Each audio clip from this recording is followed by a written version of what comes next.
Good morning students. जैसा कि आप सभी को पता है कि क्लास को बढ़ते हुए ठंड के कारण पुनः बंद कर दिया गया है, लेकिन हमारी जो क्लासेस हैं, हमारी जो पढ़ाई है वो बाधित ना हो, इसके लिए हम लोगों ने ऑनलाइन सीरीज चला रखा है। तो आज उसी ऑनलाइन सीरीज को हम लोग आगे कंटिन्यू करेंगे और हमने क्लास में भी जैसा बताया था कि इस बार जो है हम लोग जीके के जो टॉपिक हैं, हमारे जीके के जो सिलेबस है दिसंबर मंथ के, उसको हम लोग कवर करेंगे। तो हमने दो टॉपिक दिया था, एक था आईसीसी इवेंट और दूसरा था history of IPL.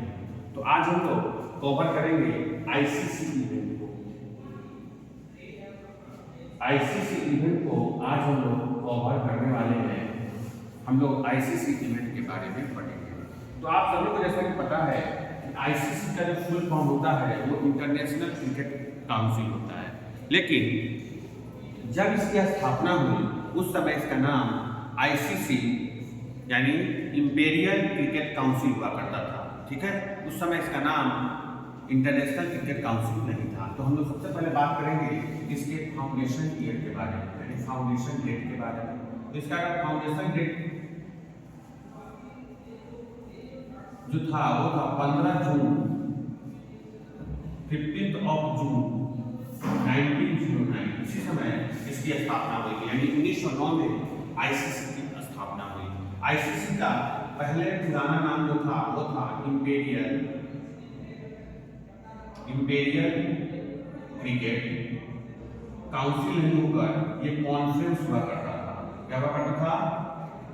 Imperial cricket conference. एक बार फिर से 1965 में इसके नाम में फिर से चेंज किया गया।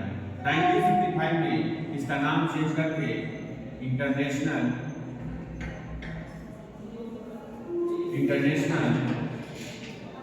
क्रिकेट कॉन्फ्रेंस कर दिया गया। क्या कर दिया गया? इंटरनेशनल क्रिकेट कॉन्फ्रेंस कर दिया गया। ठीक है, पुनः इसके बाद इसके नाम को 1989 में, कब? 1989 में इसके नाम में एक बार और संशोधन किया गया और इस बार इसका नाम इंटरनेशनल क्रिकेट काउंसिल कर दिया गया। क्या कर दिया गया सर? इंटरनेशनल क्रिकेट काउंसिल कर दिया गया। और ये वही नाम है जिस नाम को हम लोग जानते हैं। ठीक है ना, ये वही नाम है जिस नाम को हम लोग जानते हैं, यानी ये नाम जो है आज भी फेमस है। और हम लोग जैसे ही आईसीसी का नाम आता है हमारे दिमाग में इंटरनेशनल क्रिकेट काउंसिल ही आता है। तो याद रखिएगा, आईसीसी का जो फुल फॉर्म है वो अभी इंटरनेशनल क्रिकेट काउंसिल है, यानी 1989 से इसका नाम इंटरनेशनल क्रिकेट काउंसिल कहा जाता है। अगर बात करें इसके करेंट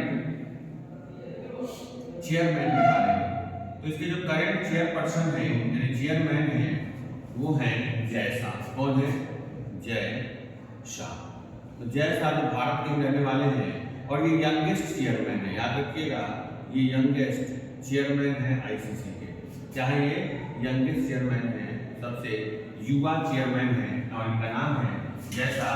ये अमित शाह के बेटे हैं। ठीक है, तो आईसीसी के अभी करंट प्रेसिडेंट या करंट चेयरमैन कौन है? तो वो कोई और नहीं बल्कि जय शाह है। ठीक है, आगे बात करते हैं इसके हेडक्वार्टर के बारे में। तो आप सभी को पता है कि इसका हेडक्वार्टर जो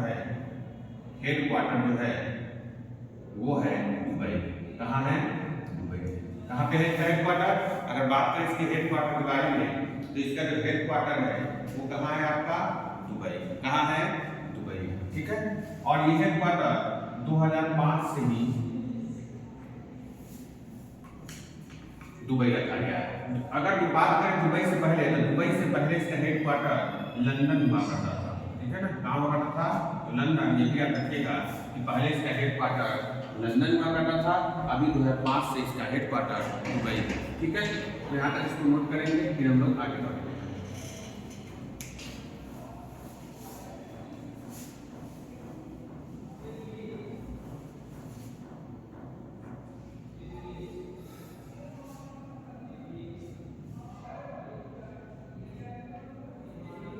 ठीक है, आप नोट कर लिए होंगे। तो चलते हैं हम लोग आगे और हम देखते हैं चेयरमैन तो हो गया, लेकिन आज का क्वेश्चन सीईओ से बहुत आता है। लिख लीजिएगा, इसके जो सीईओ हैं वो हैं संजोग गुप्ता। ये सीईओ से बहुत क्वेश्चन आ रहा है आज के करंट एग्जाम में। तो इसके जो सीईओ हैं, ठीक है ना, चीफ एडिटिंग ऑफिसर जिसको कहते हैं वो है संजोग गुप्ता, ठीक है। संजोग गुप्ता जो है इसके अभी सीईओ हैं आईसीसी के, ठीक है। तो ये भी आपको दिमाग में रखना है। अगर बात करें इसके फाउंडिंग मेंबर के बारे में, यानी कौन कौन से देश थे जिन्होंने इसका फाउंडेशन किया था, तो फाउंडिंग मेंबर में 3 नाम याद रखिएगा, यानी 3 कंट्री का नाम याद रखिएगा। एक थे आपके इंग्लैंड में था, वो फाउंडिंग मेंबर में था।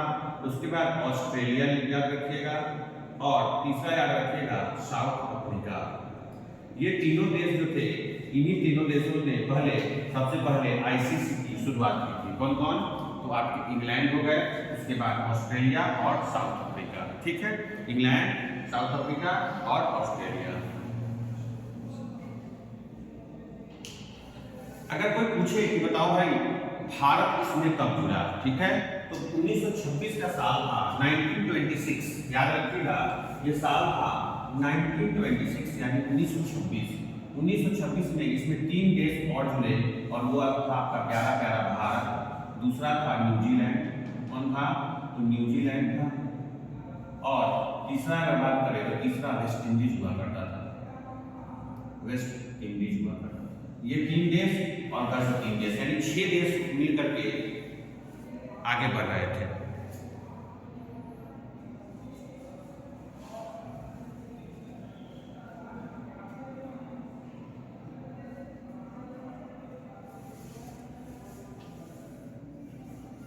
ठीक है, ये 3 देश आगे बढ़ रहे थे।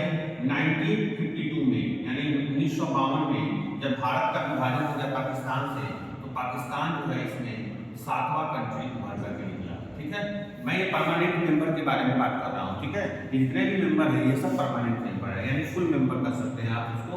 तो इंग्लैंड ऑस्ट्रेलिया तो शुरू ही किए थे, बाद में 3 देश और जुड़े, कौन कौन? India, New Zealand, West Indies. इससे क्वेश्चन कभी पूछ सकता है, बताओ भाई आईसीसी में भारत कब शामिल हुआ, तो याद रखना 1926। जब भारत का विभाजन हुआ तो 1952 में इसमें पाकिस्तान भी जुड़ा, कौन जुड़ा इसमें पाकिस्तान की टीम जुड़ गई, ठीक है। आगे बात करें तो 1981 का जो साल था, इसमें श्रीलंका जुड़ी, कौन जुड़ी? श्रीलंका। उसके बाद 2000 में भारत मिलकर के बांग्लादेश को भी शामिल कर दिया। आज जो बांग्लादेश जो कह रहा है कि हम आईसीसी इवेंट यानी जो T20 वर्ल्ड कप है जो अगले साल भारत में होने वाला है, यानी इसी साल होने वाला है, 7 फरवरी से उसका आयोजन है, भारत में ही हो रहा है, और कुछ मैचेस श्रीलंका में भी होंगे, यानी होस्ट कंट्री इंडिया और श्रीलंका है। तो आज आप देखिएगा कि जो मुस्तफिजुर रहमान जो क्रिकेटर था, उस क्रिकेटर को केकेआर ने रिलीज कर दिया है।